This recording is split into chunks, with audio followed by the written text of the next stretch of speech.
மகா சிவராத்திரி அன்று நாள் முழுவதும் சிவனை வேண்டி விரதம் இருந்தால் உங்கள் விருப்பங்கள் நிறைவேறி துன்பங்கள் நீங்கி முக்தி கிடைக்கும். இந்த ஆண்டு மகா சிவராத்திரி பிப்ரவரி 26ஆம் தேதி நடைபெறுகிறது.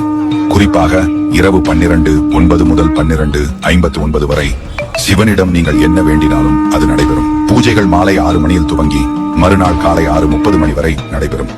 இதில் 4 கால பூஜைகள் உள்ளன. ஒவ்வொன்றும் சுமார் 3 மணி நேரம் நீளமாகும். இதில் மிக முக்கியமானது 3ஆம் கால பூஜை. இது நள்ளிரவு 12 மணியில் துவங்கி அதிகாலை 3 மணி வரை நடைபெறும். இதன் முதல் 50 நிமிடங்கள் நிஷித கால பூஜை என அழைக்கப்படுவது சிவபெருமானை வழிபடுவதற்கு மிக ஏற்ற நேரம்.